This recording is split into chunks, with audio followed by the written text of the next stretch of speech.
स्वागत है आप सभी लोगों का।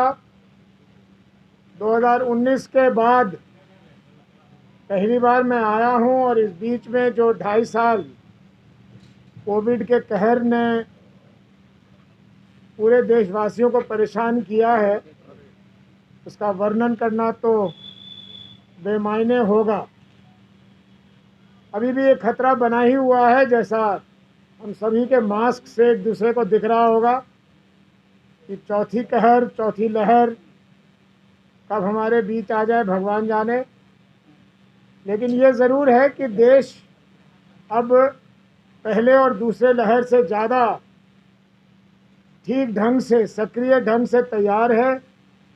कोई चुनौती सामने आएगी भी तो वैसी भयावह स्थिति शायद हम लोगों को नहीं देखने को मिलेगा तो देखने को मिला था।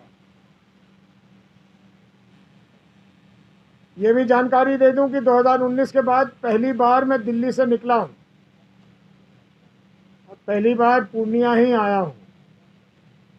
मैं जो दिल्ली में था तो मैं कहीं गया ही नहीं। औसत महीने में 2 बार हवाई जहाज़ पे घूमता था। इस बार 2.5 साल के बाद हवाई जहाज़ में बैठा तो विचित्र सा लग रहा था, और ख़ास करके जब परसों पढ़ा कि वो चीन की हवाई जहाज़ 30,000 फुट से सीधा नीचे गिर गई तो और भी डर लग रहा था।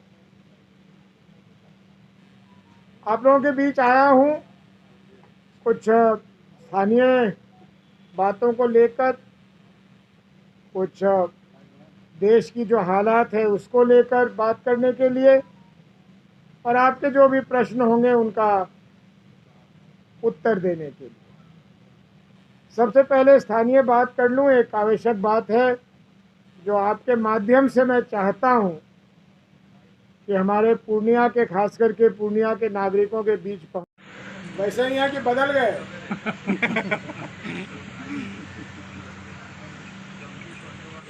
इसमें कौन मजबूत विपक्ष होनी चाहिए? मैं आपके साथ बिल्कुल हूँ, विपक्ष मजबूत होनी चाहिए। धाराएं तो विपक्ष मजबूत नहीं है। धारा तो अभी भी वही बह रही है। जनता अभी भी भाजपा के समर्थन में है, तभी जनाधार मिल रहा है।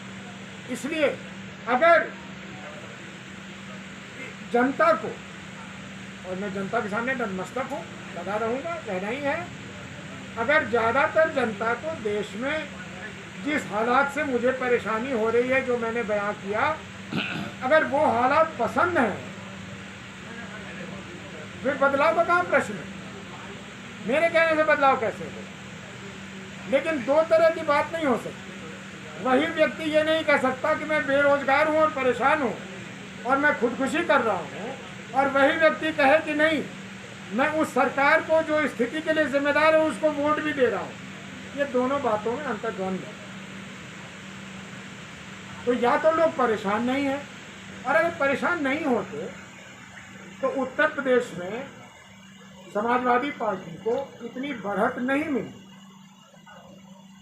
अब वो क्यों रह गए पीछे, कितना नहीं मिला, और एक लंबा बहस है, दूसरे बहस है, उस पर मैं नहीं जाऊंगा।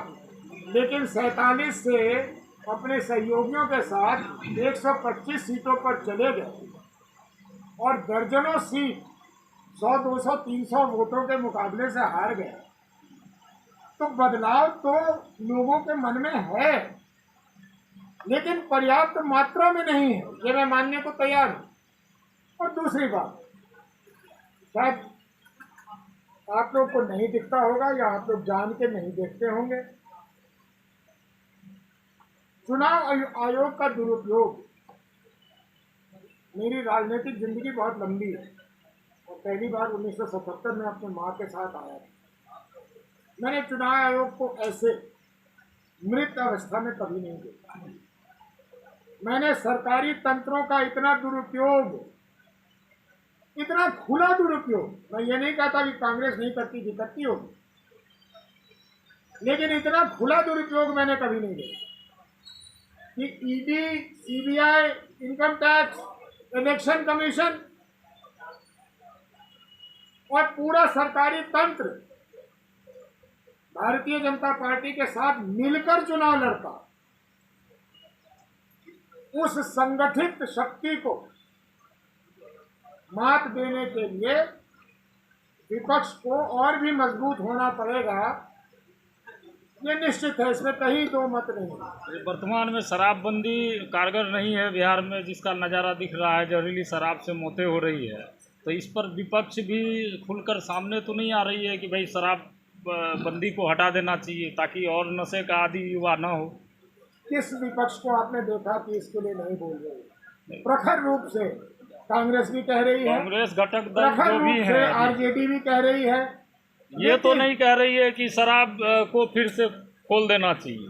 क्या कह रही है? वो कह रही है कि बंद। गड़बड़ियों को रोकने के लिए उसके पास क्या उपाय है? अगर कोई वैकल्पिक उपाय हो, देखिए हम सब जानते हैं, एक दूसरे को जानते हैं, शराब खुले, सब लोग शराब पिए, इसके पक्ष में बहुत सारे बिहार के लोग नहीं होंगे, लेकिन शराब बंद करके एक माफिया को जन्म देके रोज दर्जनों जानों को दिया जाए, इसके भी पक्षधर नहीं होंगे। ये जिम्मेदारी कि ये कैसे ठीक हो, ये किसकी है? विपक्ष की तो नहीं है। विपक्ष तो ये कह सकती है ये जो हो रहा है ये गलत हो रहा है, इसको ठीक करो। अब आपको खोल के ठीक करना है, बंद रखते हुए ठीक करना है, गुजरात से कुछ चीज़ें सीखनी है कि वहाँ कैसे कर रहे हैं लोग, उसको कीजिएगा ना। आप तो कुछ नहीं कर रहे, आप तो कह रहे हैं कि अगर आप पी के मर रहे हैं तो ये आपकी गलती। तो 2024 की तैयारी मानी जा सकती है आपका पूर्णिया में?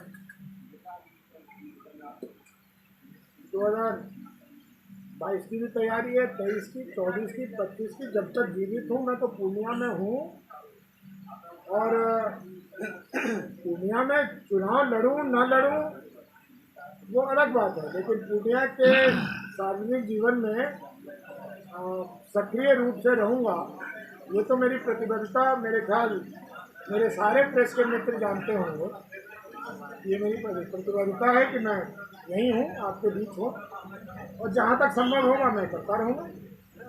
सर, आपने एमएलसी चुनाव का जिक्र किया था, उसमें कांग्रेस और राजद दोनों के उम्मीदवार हैं और उनके गठबंधन के लेकर नेताओं की बात साफ नहीं है, टुलमुल है, उसको लेकर क्या आपकी प्रक्रिया है?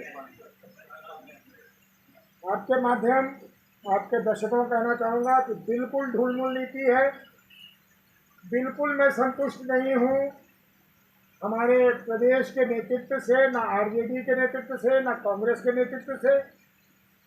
क्योंकि मैं कांग्रेस पार्टी का हूँ, इसलिए ज़्यादा शिकायत मुझे अपनी पार्टी से है।